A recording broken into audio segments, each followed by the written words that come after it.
Now we're live, We're live. in case you were Nice. wondering. Oh, thank you. What It's good about to know you? sometimes, Jay. I do. It's just in He was case just you no, don't understand. he was just talking. He was like reading out a description of what we're doing tonight out loud, and you forgot to change the number on the video again. That's your job. Let's be And honest. I was so confused. I was like, "Oh, are we live?" And he was like, "No," I because he's just a talk to madman. myself as we go usually, and that's okay. I have been on the request of Jay playing Hollow Knight. Very good game. I'm 73% of the way done. Oh, And I've been doing a lot of it's made me contemplate video games a lot more than I ever thought I would because I'm a very introspective person. mm-hmm. And I was thinking cuz just like any other game, it's like there are some parts of it that I'm really enjoying and there are some parts of it that I really don't enjoy.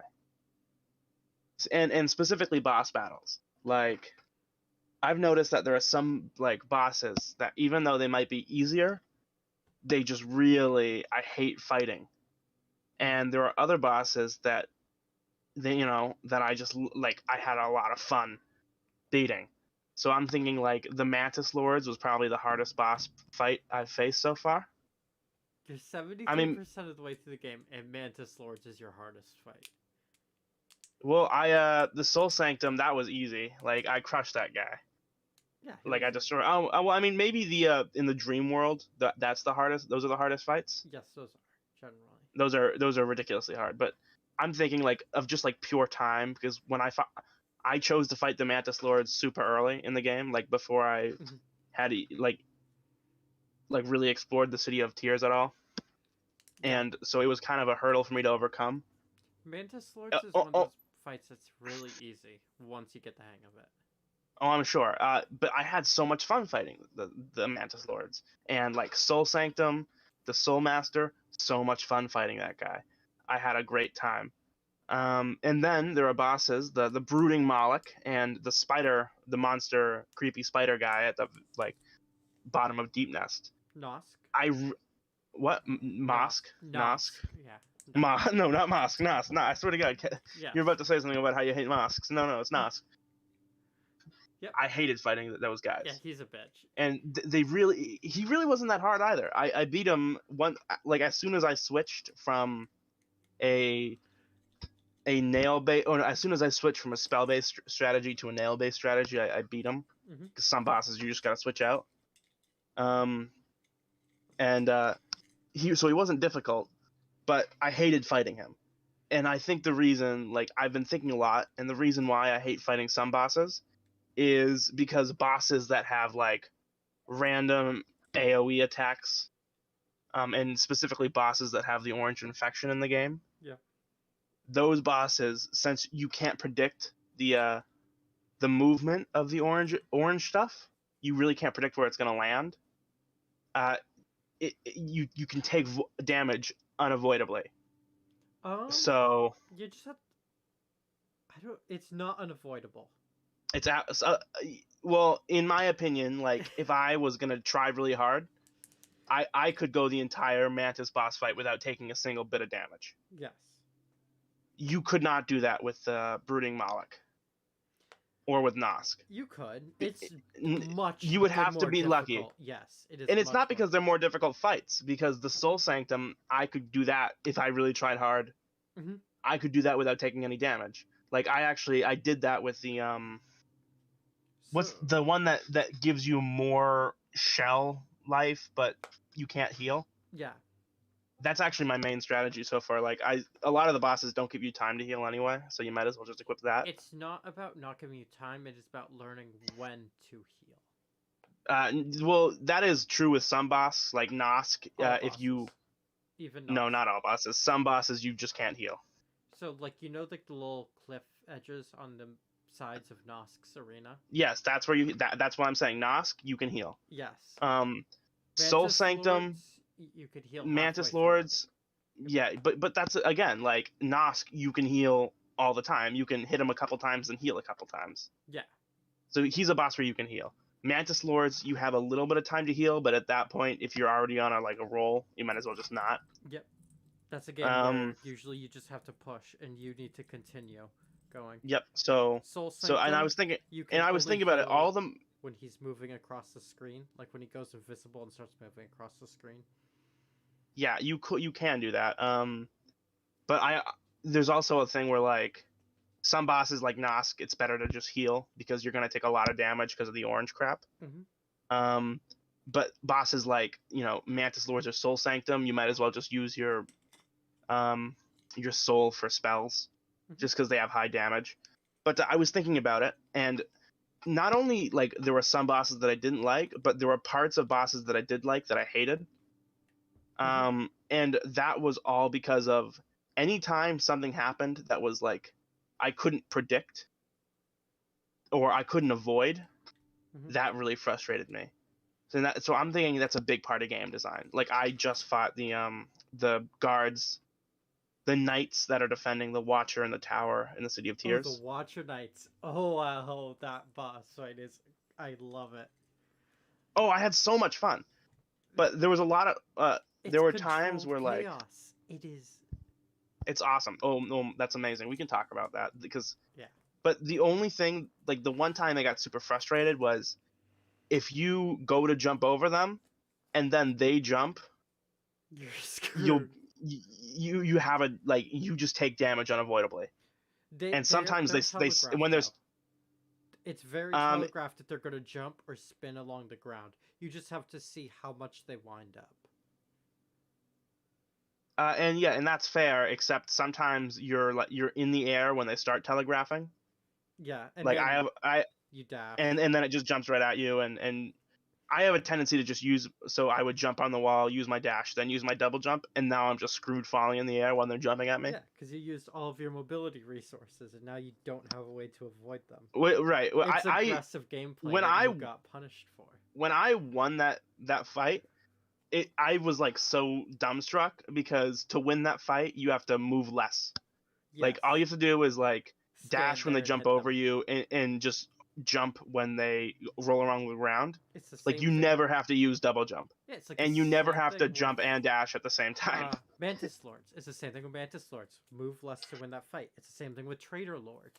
Move less to beat that fight. But you haven't gotten to Traitor Who's Lord true? yet. You're gonna hate No, that fight. I can fight the Hollow Knight right now, but I wanna. Do I have to fight the Hollow Knight to continue? No. Hollow Knight, you can fight Well, him last. You only need to okay. Well, beat him to get to Radiance. I'm. Well, then how do I continue? Like, where am I going next? Because there's nowhere else for me to explore. I'm guessing then you beat Umu, which that fight was probably AIDS. Who's Umu? The jellyfish. Yes. Oh, I beat that fight. That was the I beat that fight in the first go through. Yeah, that fight is it's Easy. annoying. It's easy, but it's annoying. What do you? It's not annoying. I took maybe like 3 hearts of damage that fight. Did you fight Quirrell's awesome. I love Quirrell. yes. He's my favorite character.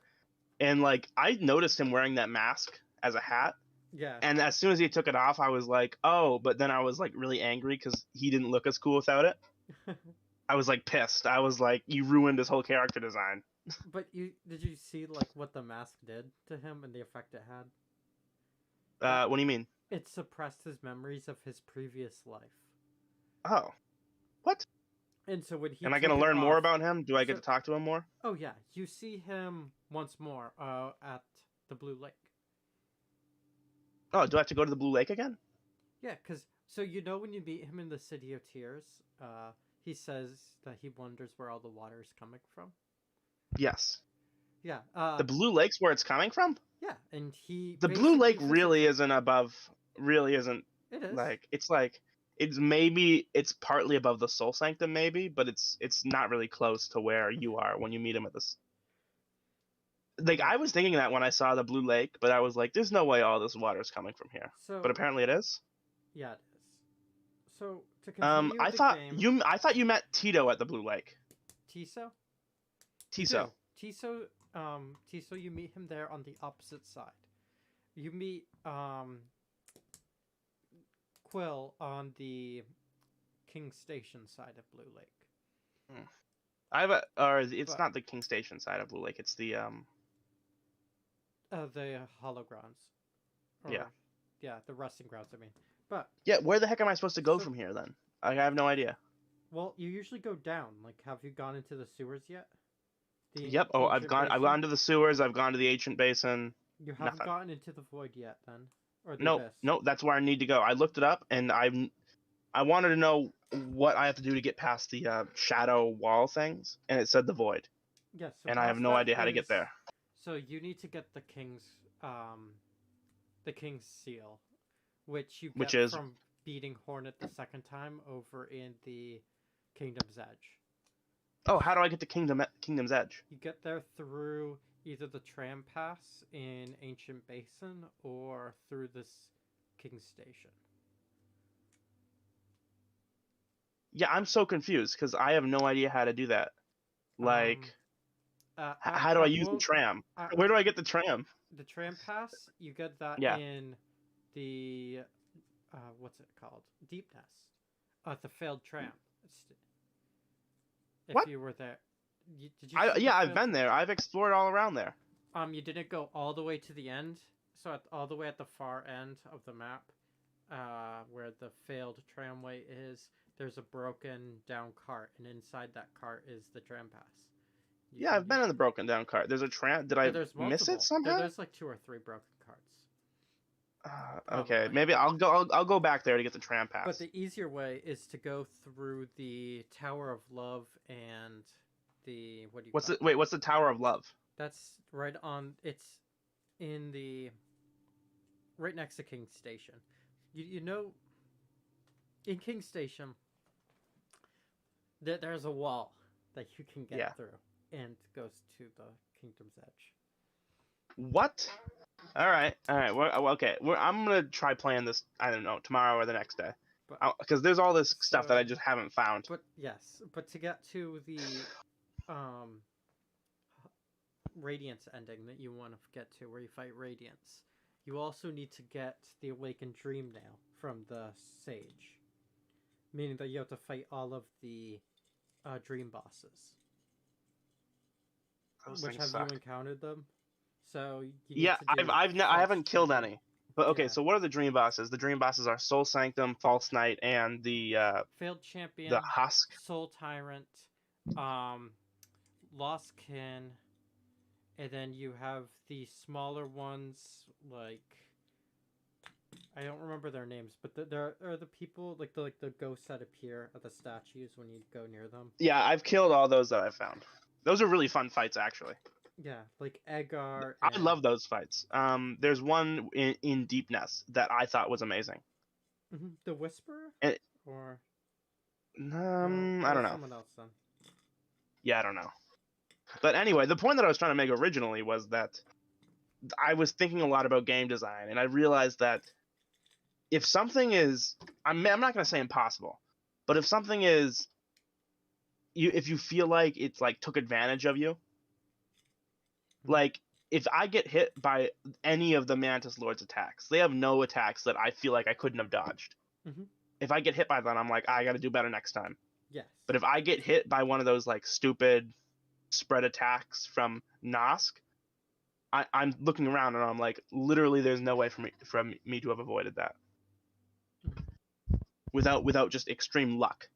That's why I'm realizing that there are some fights that just piss me off, and there are some fights that I just have so much fun doing that I would just want to do them again. So you're gonna eventually get an upgrade in the the Abyss, called the Shade Cloak, which is it basically makes your dash have a short. It has like a 1 second cooldown. You can still spam it, like you can now, but it has like a 1 second cooldown. You actually get iframes on your dash. And that's meaning what? Basically, you can. It basically makes you invincible for the duration of the dash.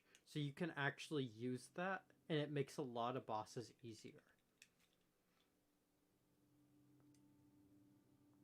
God, that's okay. That sounds really nice. And a lot of bosses are designed with that ability in mind. And like maybe I would have if you were talking about like the Hollow Knight and you were like well, you actually haven't found this ability that makes a fight easier. But when I'm talking about the Brooding Moloch, which you can fight as soon as you go to the crossroads, that's a problem. Mm-hmm. And I think they have that a problem with almost every one of the infected monsters. Mm-hmm. Because it's just a aspect of the game. Like, I get it, but it's frustratingly and it doesn't like frustrate me in the way where I'm like I'm finally good. Thank God I beat that thing. Because I had that experience with the Mantis Lords because I fought them when I was unprepared to, and like I just kept going until I beat them, and I was like, yeah.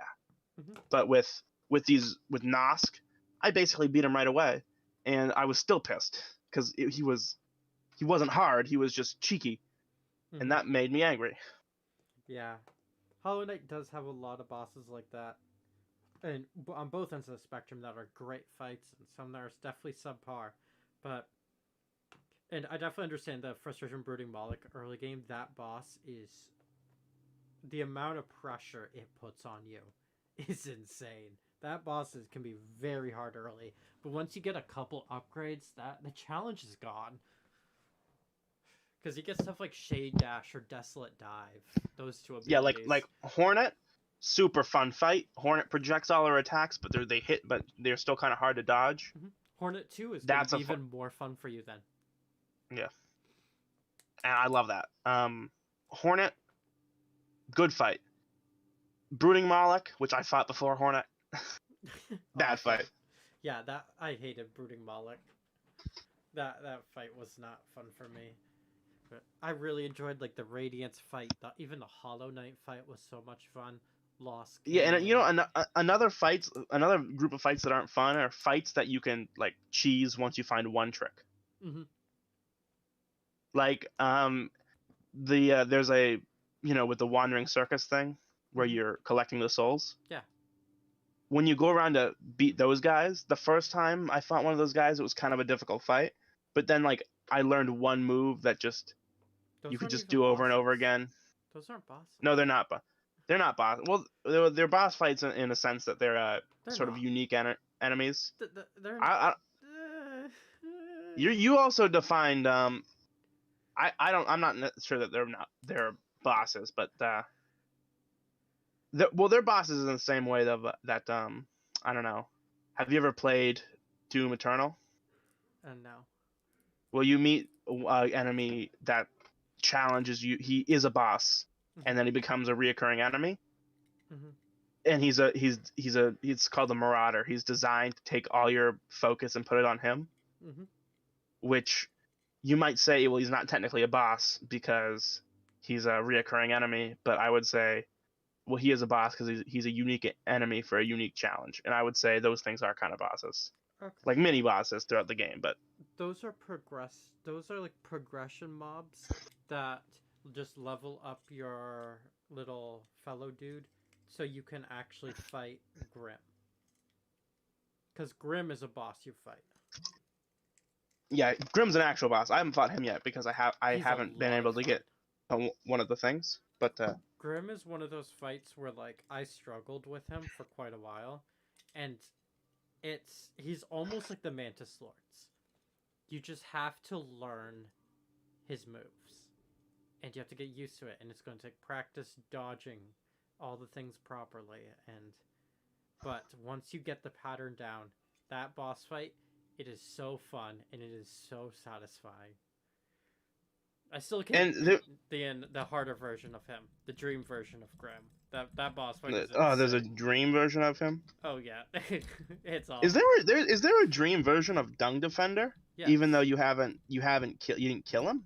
Yes, there is a dream because he goes off somewhere and sleeps, and then you dream nail him in his sleep. Oh, okay.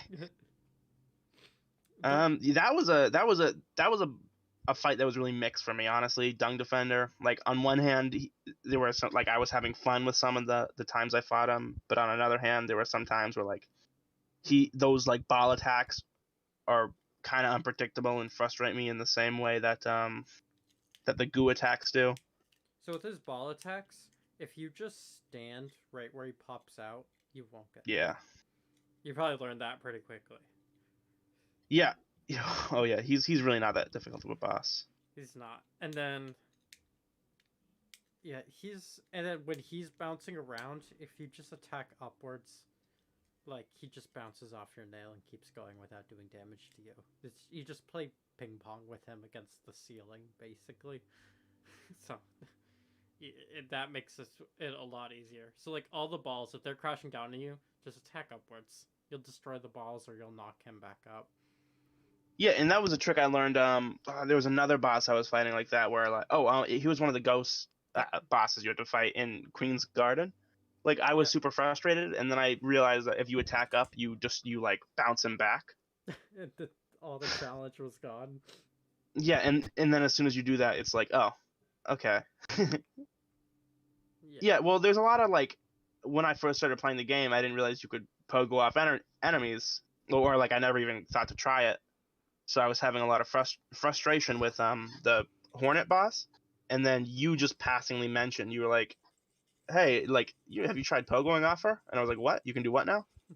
And then as soon as I did that, I went home and I killed her like crazy fast. It wasn't even like a challenge anymore as soon as you learn that sort of thing. I love the pogo mechanic in Hollow Knight. It adds so much depth to the combat system. And you know what I thought you couldn't do that at first? It was probably because I like jumped on an enemy thinking that would be the same thing as pogoing off an enemy. Because of like Mario games. Yeah. And then as soon as I took damage, I was like, well, I guess you can't do that. And I never thought to attack downwards. Yeah, you had to attack downwards. Yeah. Anyway. Well, it's a really fun game. I'm glad you suggested it to me. It's definitely got like its issues, just like any game, but honestly, it's fun. Uncovering oh my god, lore is so much fun. I love talking to the NPCs. It's like the only time I like reading. It's like every once in a while you'll see an NPC that's like kind of out of place, and it's like, whoa, what are you doing? And then they're like, hey, I have a life, and you're like, what? A life? That's crazy. I've not had a game that got me so lost and so immersed in a world like that in a very long time. I think fucking maybe Skyrim was the last game that ever did that for me. I have started Skyrim so many times, never finished it. Yeah, unfortunately, every time I go back to Skyrim, I can't finish it because, I've already beaten it so many times. But no, dude, I've never beaten it. I always start Skyrim and I make it about as far as let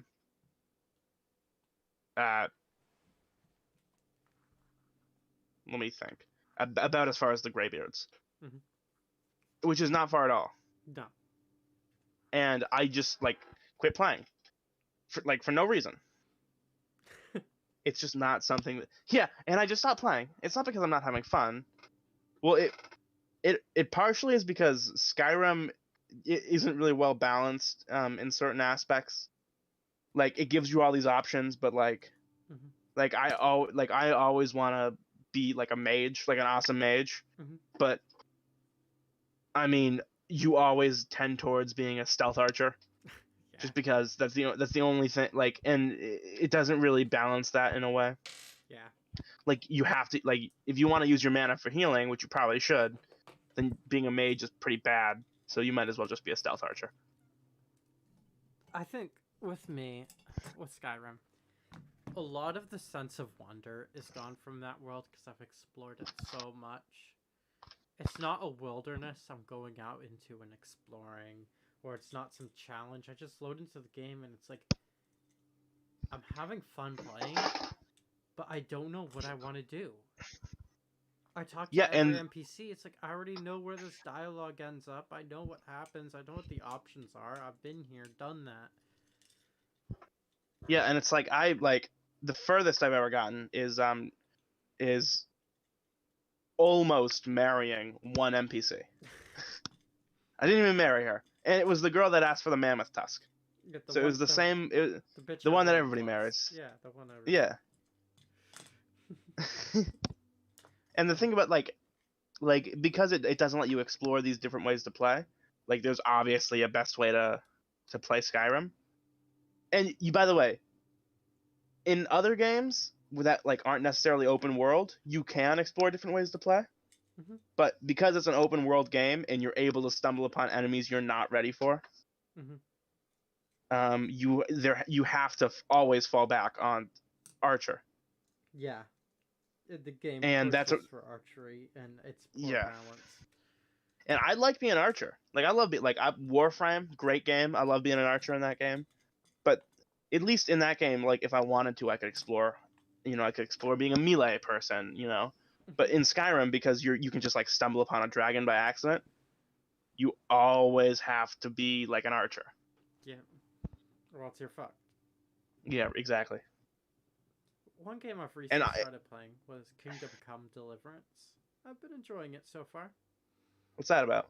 It's like hyper realistic medieval game with, but when I say hyper realistic, it looks it and it's very faithful to the time with the art style and the weapons and everything in it is super realistic but it's like Skyrim's cheeky combat system in this world. The thing about Skyrim's combat system is, or you mean like, it's kind of clunky. Like It is clunky. To be fair, it's a first person RPG. Yep. Which is awkward already. Like I like first person games and I like RPGs, but because you're like fighting with like a sword, you can't do like martial arts stuff in a first person. Yeah. So you basically just like swing. In Kingdom Whereas Deliverance, if it was a third person game, you would like jump around, like bounce around and fight like that. Kingdom Come Deliverance, it is that first person RPG like Skyrim is, but right. it has a little bit of For Honor's combat system. You know what's a good you know directional attacks. I didn't like For Honor's combat system. I think like quick. If you're gonna do a one-on-one combat system, it's kind of difficult to master. I think probably the best way to do it is attacks versus dodging and quick time parries. Is that not like what almost For Honor like is? For Honor is pretty similar to that. Directional attacks are almost I don't know. They slow down the combat in a way where, and also because of the stamina system in For Honor, there's, I don't know how to explain it, but like it really limits what you can do, and then it's just kind of people resorting to spammy characters, and the game is poorly balanced. Well, there's also a thing in For Honor that's almost like, I don't know what you call it, momentum. Like if you start winning a fight, you're gonna end winning the fight. Yeah. It's very hard to turn the tides of battle in that game. Mm-hmm. Like whereas in like maybe Halo, like an RPG game, if you're getting shot, if you go around the corner and like crouch, like that person, you could like just screw them up. You know what I mean? Mm-hmm. Kill them right away. Like you can always win a fight that you start losing in other games, but for Honor, it's very hard to do that. Mm-hmm. I always feel like as soon as you start losing in a game like that, you finish losing. Yeah. But yeah, so I have no idea how you do that, but it does sound interesting, like a hyper realistic medieval game. There's always a thing with realistic games, like how do you make it interesting, and the way people most people, yeah, like you gonna get cholera. It's got like a body specific damage, like to whether your hands or your arms, depending on how you got hit. Maybe to your chest where you lose stamina, or to your head where like your vision gets blurry, or if your feet get injured, then you like lose movement. It has that built into it. And then yeah, it has directional attacks and stabbing, and you have parrying and basic blocking. So, a really good example of first-person RPG is Warframe. Mm-hmm. Actually, Warframe is first-person, right? Like I remember playing it in first-person. I swear to God. But there is like you get really quick mobility in that game, but it's not really clunky, even though it's like bow and arrow and swords and stuff like that. I mean, there are guns in that game, but like throwing knives, mm-hmm. you do really feel like you're doing like martial arts crap in that game, and it's not really a one-on-one fighter game like we're talking about, but it has a really good feeling for like a first-person RPG. Okay. And it's a really. Have you ever played it? No, I've not. It's free. And I've never gotten into it because it's not very friendly to beginners. Like there's a lot of games that aren't like that. Or it's not very friendly to people getting in late. Yeah. But because it takes a while to get going. But it's actually a really fun game, and it's so much content for it being free. Okay. I had a friend today recommend Elden Ring to me. I'm considering getting into it. I just want there to be like a new game to come out that everyone can like, because there's all these games where people recommend it to you and it's like it's 10 years old. So like I don't know, like the Elder Scrolls Online is one of them. Like there are like obviously there are new players or people playing with new characters, but you always feel like you're getting in late. So I just kind of wish there needs to be a new fun MMORPG that comes out that everyone gets into it gets in at the same time. I'm gonna have to disagree with you on ESO about that one, because the what only do you thing mean? that you miss getting in late is like fashion stuff. Maybe you miss, well, it's not that, but it's like you feel like you're behind. Nah. Like because you're talking to these people like, and I was playing with you and you knew how to do all this crazy stuff. Yeah, because I've been playing that game for a couple of months.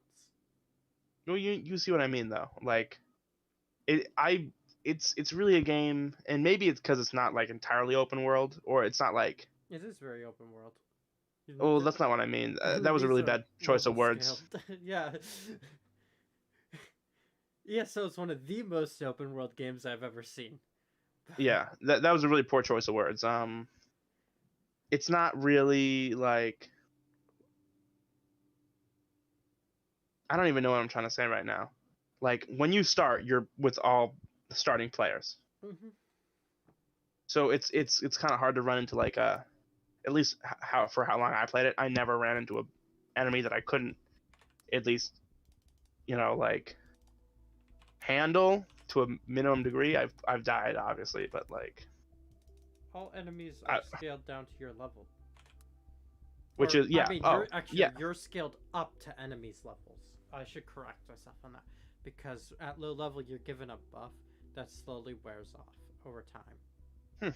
That's a really good way to do it. And ESO is super fun, but you always have the feeling like that when you start playing it that you're like 5 years late to the party. I never got that because I just did my own thing, explored the world, did all the quests, and I'm watching as all these other new players are all around me, because that game has tons of people making new accounts or has tons of new players coming in constantly and returning to the game because they're constantly adding new content. And well, I think there should be a new game, and I think it should be like an open world, like an MMORPG, except the world just really isn't that big. New world. New world? Yeah. That's a new. I don't know. Is it a game? Yeah, it's a new MMORPG. I also have a very first of all, a lot of them are really low quality MMORPGs are. New World's pretty good. I'll check it out. It's AAA level, but it has some failings in it. I was really excited for it, but I saw on release it was a little bit disappointing, and not everything. They promised a lot of things in that game that just wasn't there on release, so I didn't get it. And like it was like, it's a new MMO, but it didn't do anything different other than a neat PvP system. That was like there should open world PvP. You ever watch the show SAO, Sword Art Online? It's an anime. No, I've heard of the game and the anime. Yeah, well, it's funny because it's an example of an MMORPG. In the like that's the basis of the show. Yeah. But it's actually like, it looks really fun. The game that they're playing. And like there aren't a lot of games that are like totally actually open world MMORPGs that just like look like that, like what the show is depicting.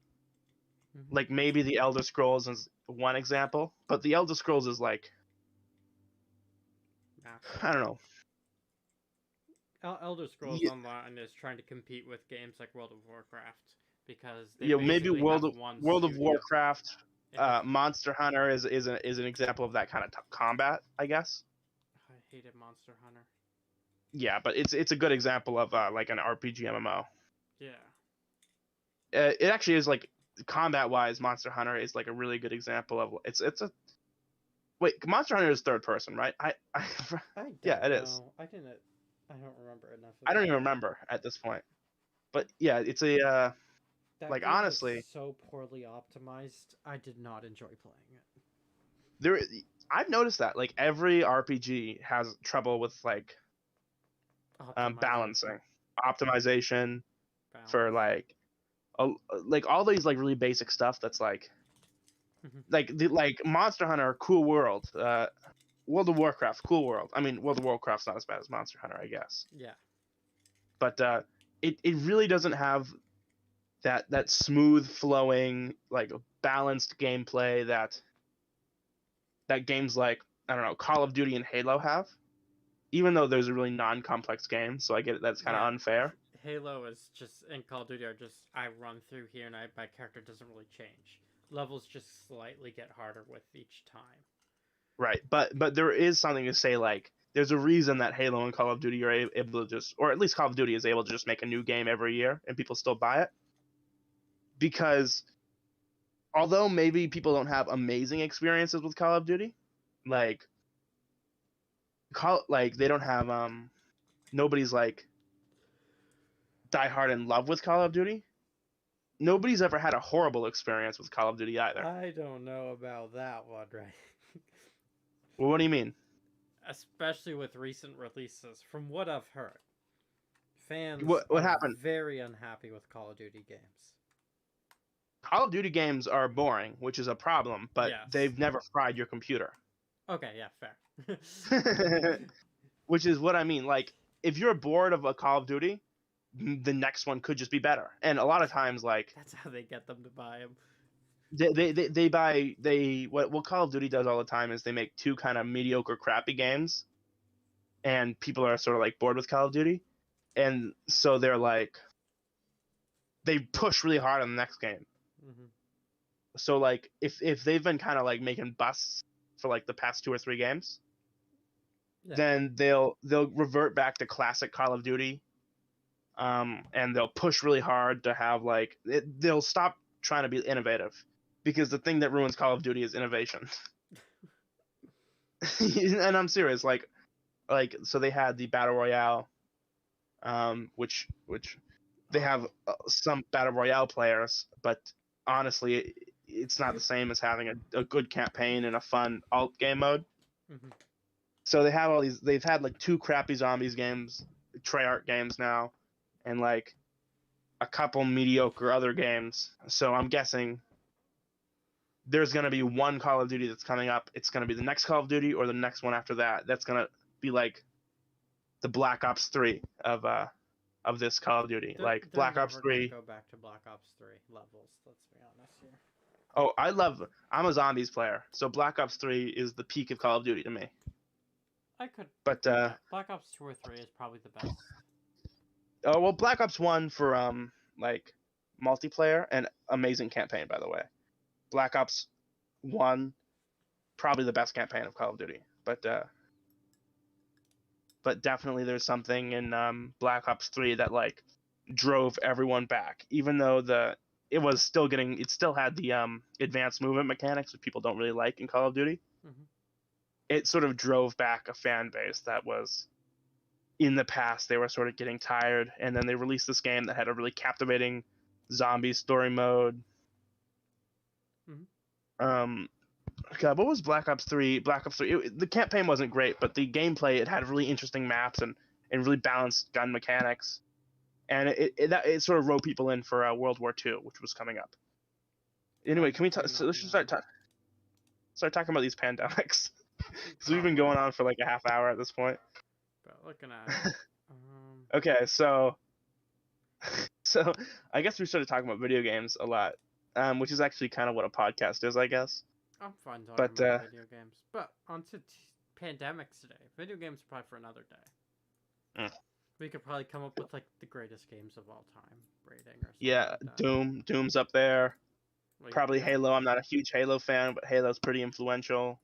Yeah. Undertale, as far as indie games go, that's a really big one. Mm-hmm. There's Red Dead, GTA. GTA probably over Red Dead, I think. Witcher, CS:GO, League of Legends. Yeah, League's definitely up there. Minecraft, you can keep going. Of course. Anyway, we've got. Did you add HIV? No, unfortunately. I tried. Oh, you couldn't figure it out? Yeah, no. We couldn't get. Anyway, so we're gonna be got these today. On a. I have no idea how I would rate these. Actually, looking at them. Dude. Are we just gonna go in order? We're just gonna. Let's pick something out. What's the best? So like. Okay, let's start with S tier. Can we just start off? Because I think like there's a clear S tier here. What, the plague? And leprosy? Yeah. I was thinking the exact same two things: the plague and leprosy. Okay. I actually. Yeah. So. The plague.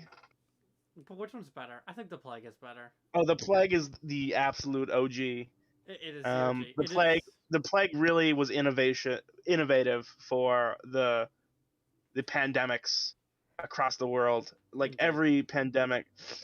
Actually, I think there might be an S+ that's not even on here, and I'll get to it later. Okay. But the plague is really what we think of. It was destructive. It was deadly. It's not really around today, so maybe that actually. Neither is leprosy really. So. Neither are. Interestingly enough, these plagues that we're putting at the top row are like dead nowadays. I don't know. I think plague is a bit overrated. It's a bit overhyped. It's talked about too much. It's amazing. It's an A tier. Actually, let's move it down to A tier. Yeah. We were really overhyping these two actually, but now that we think about it, they were eradicated. Yeah. Hold on. But the plague. I think leprosy could stay at S tier just because what it does to people. Oh my God, leprosy's horrible. It was in the Bible. The plague and leprosy, two things that the Jews survived. Oh man. Actually, in the Old Testament, yeah, you're a biblical guy, right? So in the Old Testament, what does God tell Moses to do with all the lepers? To like beat him with a stick or something. This is not a rhetorical. Like, I don't know the answer to this question. I'm asking you like legitimately. I don't either. I feel like there's definitely a thing that like God says do this with the lepers. It might actually be quarantine. It might legitimately be quarantine where God's like quarantine the lepers. And they had no idea about germ theory, but like the Jews just managed to survive all these pandemics because they were like, we have this book and it says to stay away from the sick people and the dead people in the poop. But, so they're like, and it's like they survive because of that. So that actually, you know what's going in the manifesto? Now that I think about it, if you're ever in doubt, just do what the Jews are doing. Because I promise that you'll make it through. You'll make it through this. So leprosy and plague are really good. I think malaria should probably be in like S tier too, though. Malaria. Yeah. That's you think so? Very prolific. It's I don't even know if I would put it. Maybe it's like a. I have no idea what I do with malaria. Maybe tier?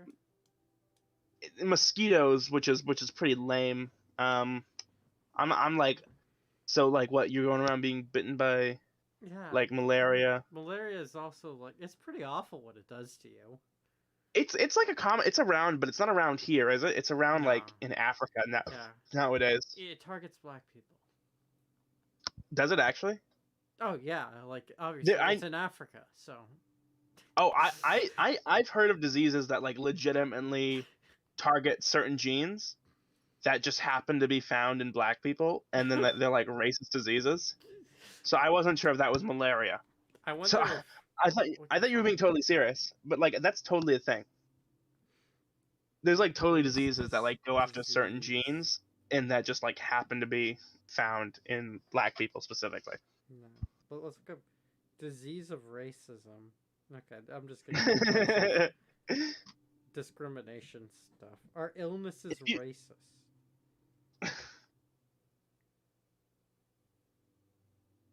Oh. Yeah. The black flu. When I searched up malaria racism, I got this great article right here. Oh. National Library of Medicine. Okay, reputable source. Yep. Creation of first malaria vaccine raises troubling question about intellectual racism. Interview by Christian McLeod. Leod. Okay. I guess. That's the craziest thing ever. Intellectual racism. What does that even mean? His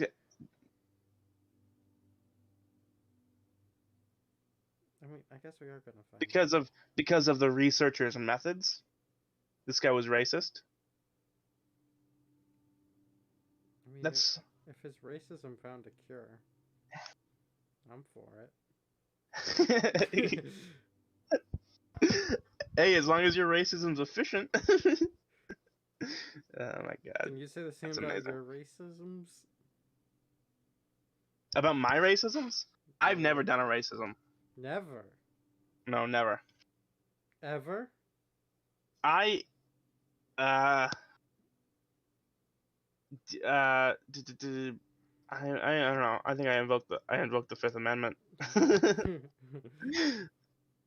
Which is not an admission of guilt, just so we're all on the same page. Yeah. The Fifth is definite. No.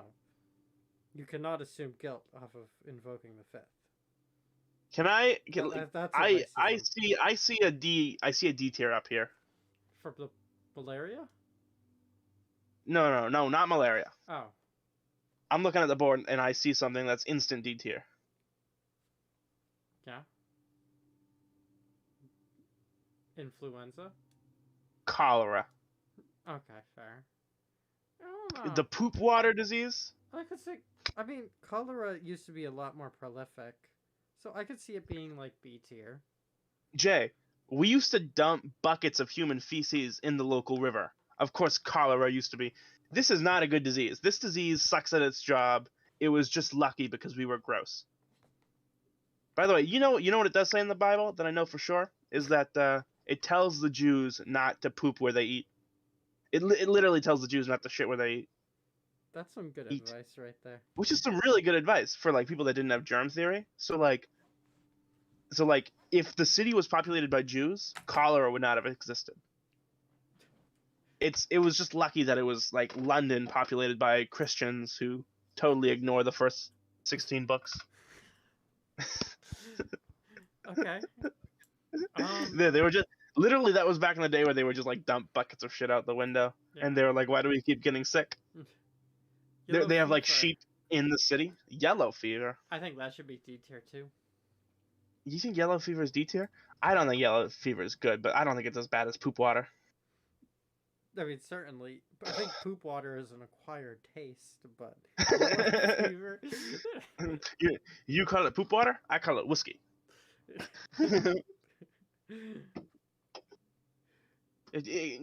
Justify yellow fever D tier. Why do you think? It's extremely preventable. It's not very common today. It's spread by mosquitoes. Another mosquito virus. It's a very short-term, like, disease that just doesn't last long. It's like, what, you get nauseous, headache, yellow eyes and skin, and then you're fine after a couple days. Yeah, that is kind of a lame virus. It is. We do have a nice B tier. I think we can define a B tier as SARS. Okay, I could. So I'm guessing when it says SARS here, it's talking about like the early 2000s pandemic of SARS. Yeah, that was kind of mild, but SARS is like still around, I think. Severe acute respiratory syndrome. Yeah, so that's still around. So it's still going strong. It's not great, but there's nothing really horrible about it. It's airborne. I'm guessing if it's a respiratory syndrome, it's spread through aerosol, aerosolized virus, which makes it pretty spreadable. Yeah. Oh, except I'm really talking out of my ass right now, so I have no idea. Probably. but yeah, that's a nice B tier right there. SARS, pretty mild. I think COVID takes like an A tier. COVID, I'm actually not going to give COVID an S tier, just because it maxed out spreadability.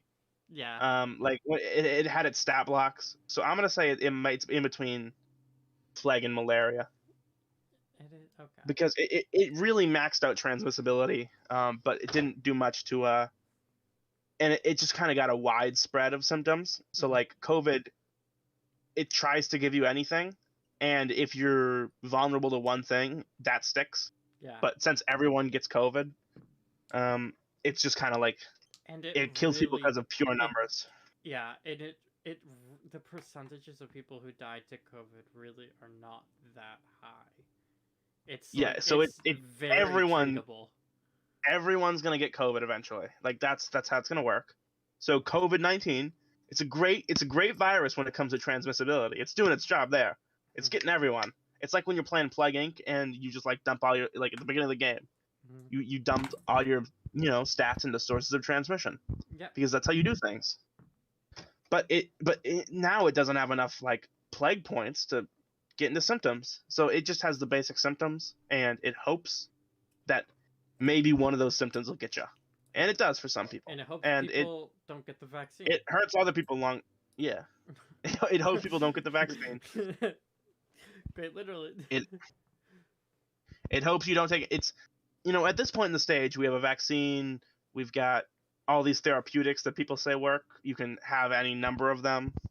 Yeah. Preventable. We know that the simplest one is just taking vitamin D supplements. Like seriously, or like going out in the sun, like for 5 minutes a day, instead of just dwelling in your basement. Yeah. So COVID-19, incredible transmission. Maybe, but what you're saying, I'm thinking it's more of a B tier then. You think we're just overhyping it because it's around today? Yeah, probably. Because it's above SARS. Ebola is worse than COVID. Well, but Ebola is the exact opposite of COVID. Ebola maxed out symptoms, but minimized transmissibility. Like, it's impossible to get Ebola. 3 people in the United States got it, and we called it a pandemic. Well, it is a pandemic over in Africa. Yeah, kinda, but like they don't have soap over there, so. They just don't eat soap. Yeah, they don't have soap and they don't have condoms, so like. Okay. So it's kind of, what it takes to get Ebola in the United States. Okay, you have to like not be showered for at least 2 months, and the person that gives it to you has to not be showered for at least 3 months. They have to be a cook at the Cheesecake Factory, and they have to throw up blood in the middle of your food and then serve it to you. And only if you eat the entire dish will you get Ebola. If you stop halfway through, you ain't getting Ebola. That's how hard it is to get. I think you're talking out of your ass again. Dude, I remember I was a kid when this happened. I was a really little kid when this happened. But I remember when there was like an Ebola scare. Like literally 3 people got it. No one else got it. And people were freaking out. They were freaking out because it's a horrible disease. But imagine if 1 person in the United States got COVID because of its transmissibility. That means everyone's going to get COVID. 1 person gets Ebola, you shouldn't even think about it. Unless they're like literally your spouse. Okay. Like if 1 person in Vermont has Ebola, or has COVID-19, Jay, that means you are going to get COVID-19. How about if 1 person that lives in your house has Ebola, it's kind of a 50-50. How about influenza? That's like a body count in like the millions. Influenza's doing really good. Influenza is killing it. I mean, influenza ended the First World War, probably. Everyone was dying. Is it above Ebola? Probably.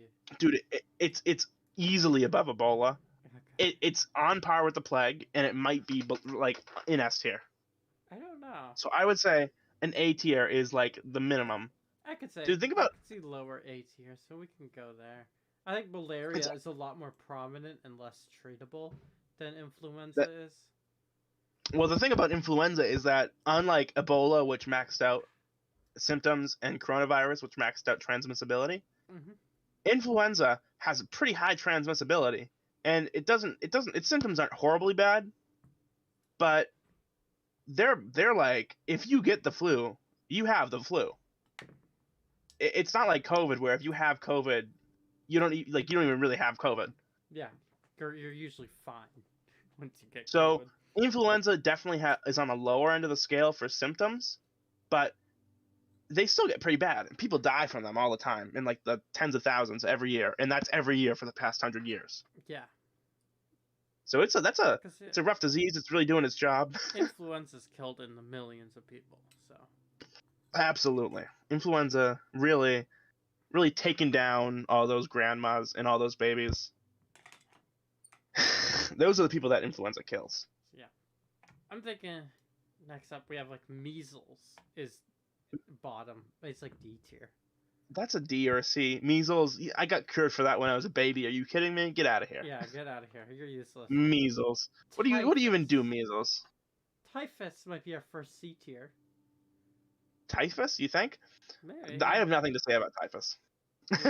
I don't either, but it kills like people at least. It kills some people, yeah. Typhus. It's kind of it's okay. It's something to write home about. If leprosy wasn't so awesome in what it did to people, I think it would be down here with. if leprosy wasn't so dope. Have you ever seen a leper? Dude, their skin is basically falling off of their body. I don't like it. If you've ever played Outlast, that's like a hospital full of leprosy.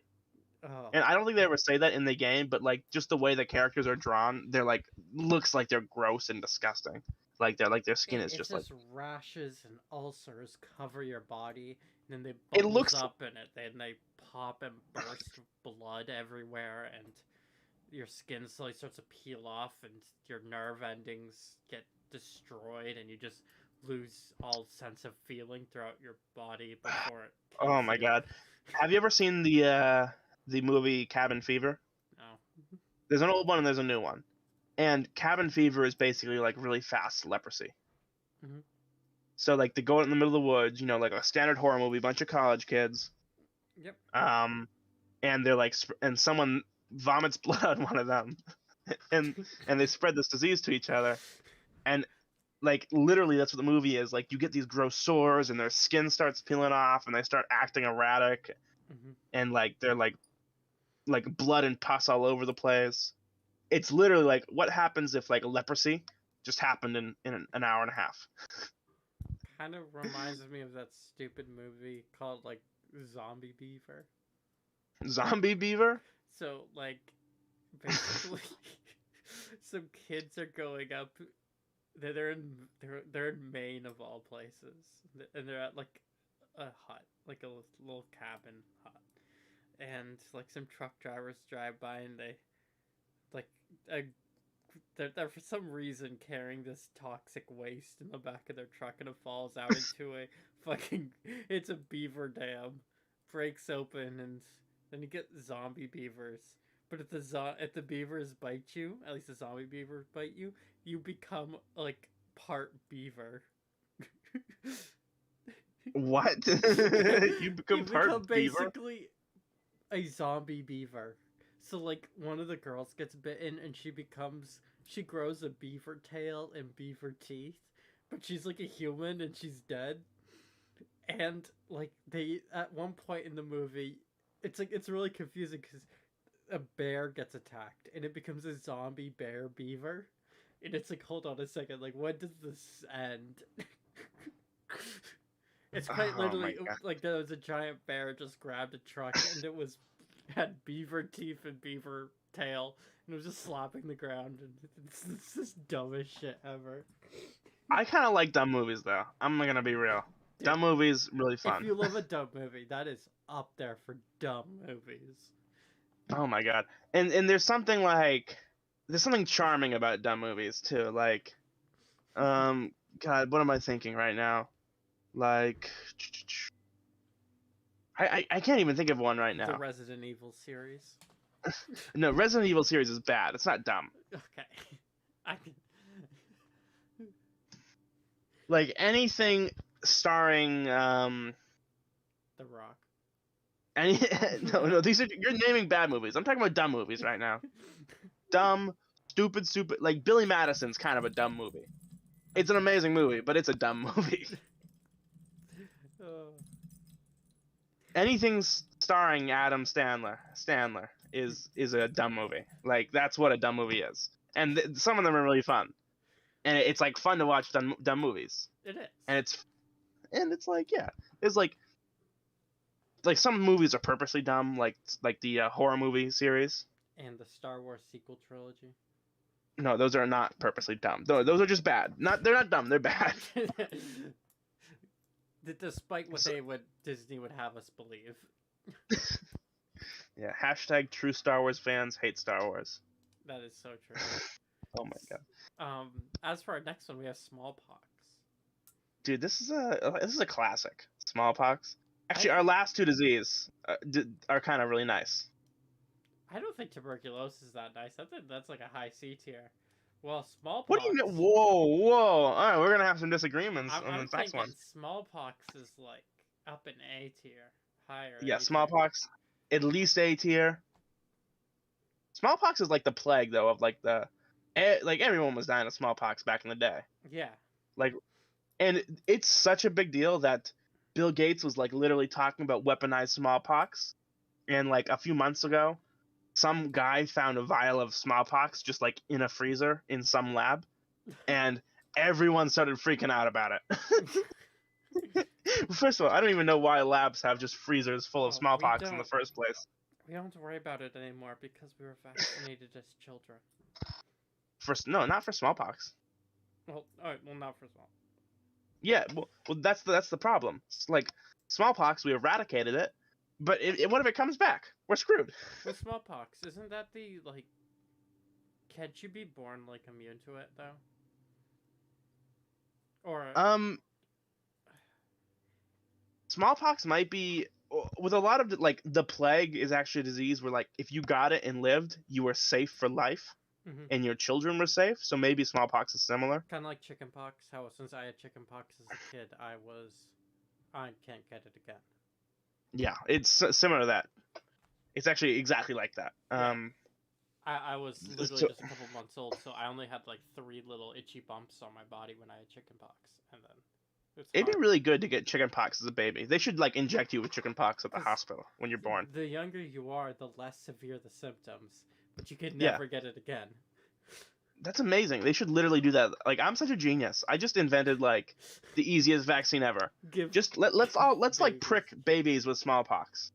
Well, just like all of them. We don't know if smallpox works that way because let's be honest, we're talking out of our asses and we're not trained professionals. Oh, not smallpox. Chickenpox. My bad. Well, yeah, chickenpox. Let's just prick babies with like a bloody needle with like the last baby that had chickenpox, and we'd all be good. Except you can't do that because maybe it might kill the baby sometimes. So what we have to do is we have to like get a trained doctor to monitor the baby. Not the doctor that delivers the baby, or it could be a nurse too. It's another doctor that's like hanging around watching the parents. And this doctor is like a trained people watcher. And based on the parents' the demeanor, he determines whether or not the baby is going to be strong enough to handle the chickenpox. Because there might be like, no, this baby's got some weak genes. Let's not give him the chickenpox just yet. And some babies are like, yeah, this baby's going to be able to take it. We should actually just give him Ebola right now. I'm thinking tuberculosis is pretty. I'm looking at it. This thing kills a lot of people. Even to this day. Let me tell you something about tuberculosis. You played Red Dead Redemption. No. But I want to at some point. Oh, God. Dude. Oh, my God. Now I can't believe I just said that now. Wait, have you played either of them? No, I have not. God. Jay, you're really ruining my point here. It's going to be really hard for me to make this point because I don't want to spoil anything for you. Don't spoil it. Now that I said this, now you know something about tuberculosis has to happen in one of the games. Oh, that's whatever. Have you ever seen Tombstone? No. So in Tombstone, Doc Holliday has tuberculosis. And he's like sweaty and gross in the entire movie.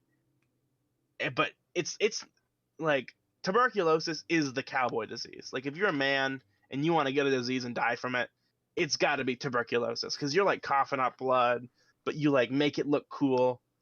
Like you're like Doc Holliday, sweating all over the place, playing cards, coughing up blood. You're about to kill Johnny Ringo. Tuberculosis, that's a man's disease right there. Okay then. That's a disease that you'd want to die from. I'll put it at top of B tier. Okay. I accept this. What do you think of our list so far? I would move malaria down to C tier. I'm really not into malaria. I could say maybe below influenza. Okay. I think it might be better than tuberculosis just from how widespread, prominent, and how it hasn't been cured yet. Do you want to know what at the beginning of this I said that there was a secret disease that's not on this list that gets like an S+? Yes. Do you want to know what it is? What? Oh, the common cold. I could agree with that. You want to know why? Because the common cold is the perfect virus for humans. Yes. Because if you're a virus, you don't want to kill your host, do you? Because you want to survive. You want to reproduce. Mm-hmm. So your goal actually isn't to kill your host. It's just to reproduce and just keep spreading. So you want to make your host just sick enough to spread it to somebody else. Yeah. And the common cold does that beautifully. And we can't develop a vaccine for it because it's like changing all the time. And it kills some people, but not a lot of people. It's perfect. It comes back every year, but it never goes away. You can always catch a cold. Yeah. Unlike the flu, where like it's kind of difficult to catch the flu out of season. And but the cold, so easy to transmit it. Yeah, the cold. Oh my God! If you like, and everyone, you have the sniffles one day, everyone you know has the sniffles the next day, and you don't know because you went to work because it's just a cold, right? Mm-hmm. So, and you don't know if anybody noticed that you were sniffling. But now that everyone at work is kind of sniffling, you notice, and you're wondering if they're kind of blaming you because you're the one that transmitted it to all of them. But you don't even know if they knew that it was you. Like that day that I gave my friend. Actually, it's not proven that I ever had COVID. So let's get that out of the way. Mm-hmm. But I was feeling pretty sick one day. I didn't get it, and I called out of work, and I hung out with my friend. Okay. I didn't call out of work then go to my friend's house. I called out of work because I was feeling really bad, and then I called out the next day because I was kind of still tired, like body aches. Mm-hmm. But the next day I did hang out with my friend, and like 5 days after that, he was like, "I have COVID," and I was like, "I have no idea how that happened."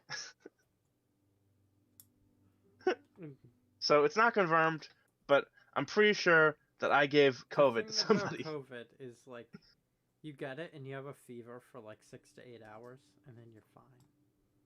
Well, for most people, they don't even know they have it.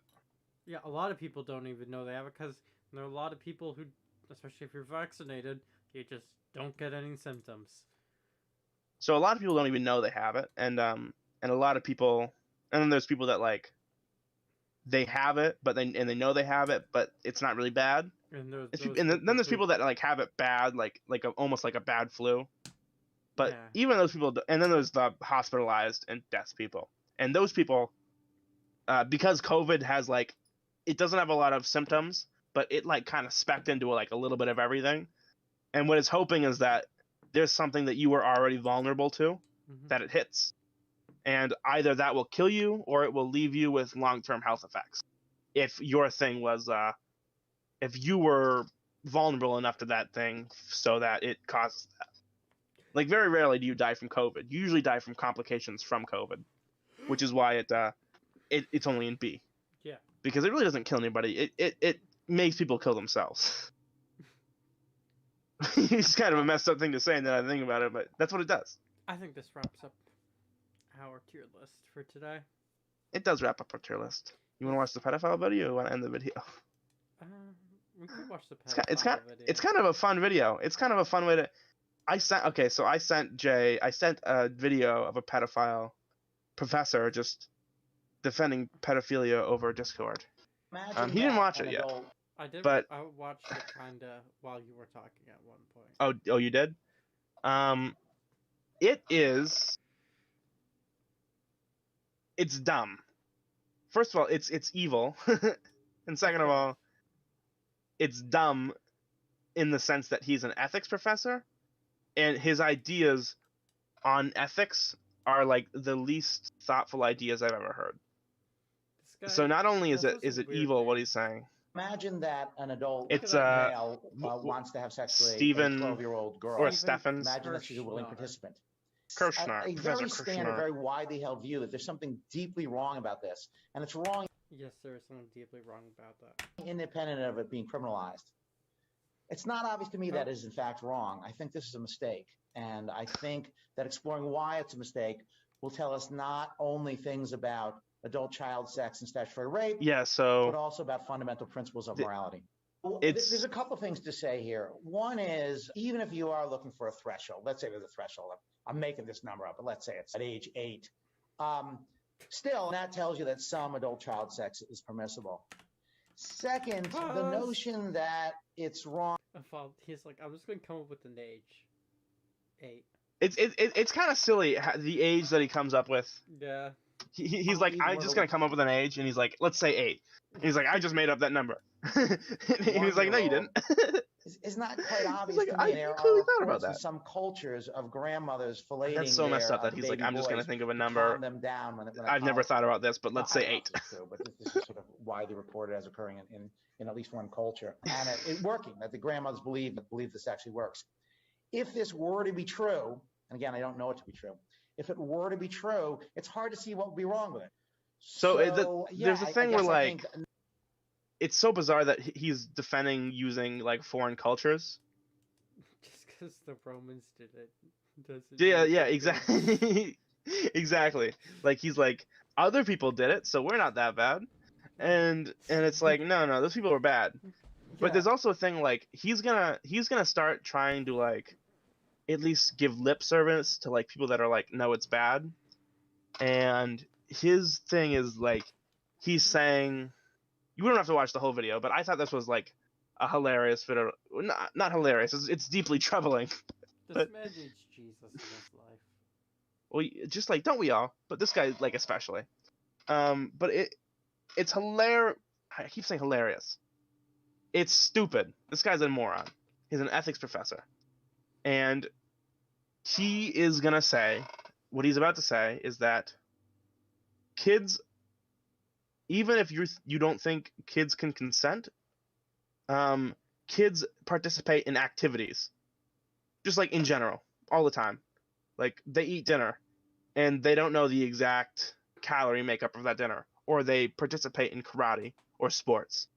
And they don't really have a very broad concept of what that means for like their life as a whole.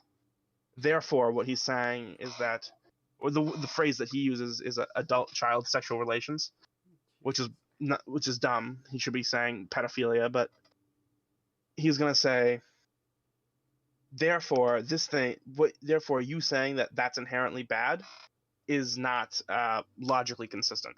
Yeah. Which is a really dumb thing because I don't think there's a blanket period. Yeah. Okay. Yeah. Play the rest of the video. Permissible.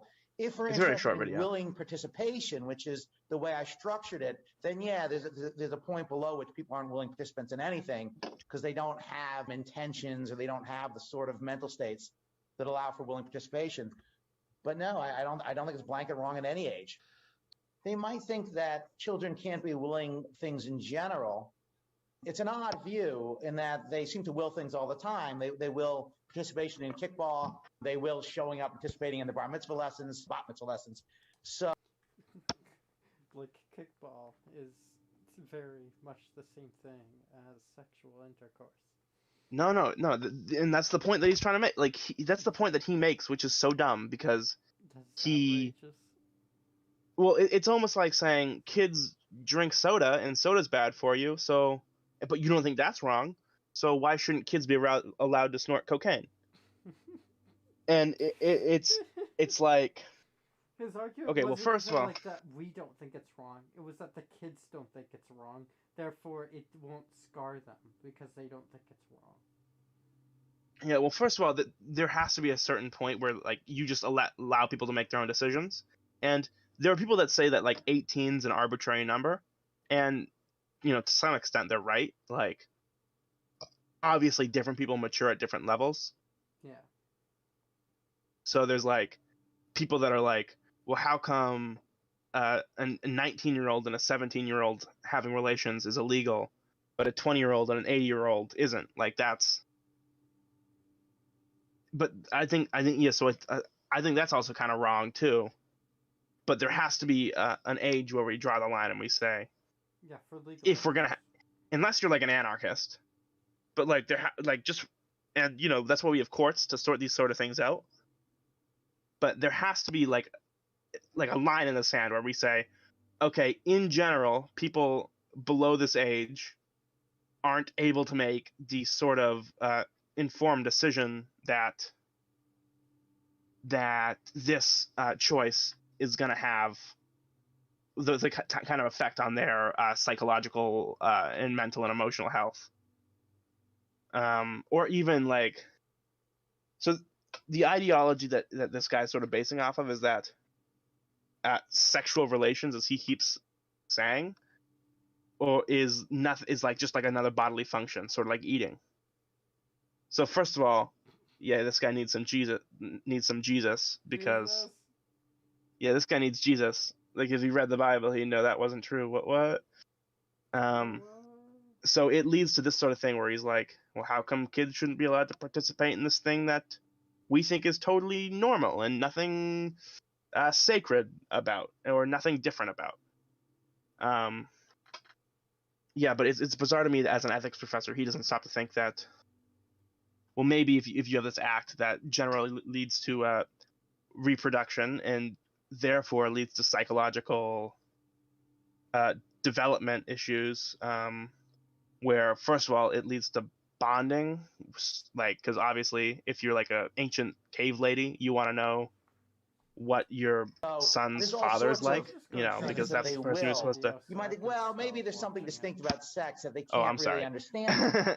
It's not clear to me that what they're not getting at is consent. I suspect what they want to say is, okay, they're willing participants, they're voluntary participants. They have some understanding what's going on, not the understanding we do, but some understanding, but they haven't consented. Perhaps that's so, but that's a different claim from their being unwilling. There's just lots of activities that children engage in that they don't understand all that well. For example, when you first show up to participate in a judo tournament, or you prepare. Exactly. It's not an unwillingness. It's that they don't know. You just that is why they can't consent. And he's trying to say that there's a difference between unwillingness and not and consent, but like it's so funny because his claim was that without the other. His claim was like, well, I mean, maybe if you're like very strict on definitions, you can. But his claim at the beginning was like, there's nothing wrong about adult child sexual reactions. He's like, well, maybe children can't consent, but that's different than saying they're not willing participants. And it's like, we're not debating on terminology here. We're not. That's like not what he's discussing right now. He's discussing morality.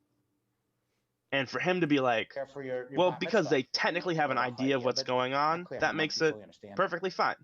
That's pretty messed up. That is. Okay, that's done. That's so bizarre. Fuck that guy. Screw that. Anyway, look at that. Oh, wait, also, if you see my desktop, thank God he's gone. If you see the desktop on the stream. Oh, you can? Oh, it's Hollow Knight. Oh my God, yeah, okay. Yeah. I'll go to the other side of that lake. I think we're gonna anyway. there, so. Yeah, we're gonna call it there with that nice little pedophile video. We just wanted to talk about that, just because I thought it was important. It was kind of going viral on Twitter, but I just thought it was important to see. Enjoy your night, everyone. Absolutely.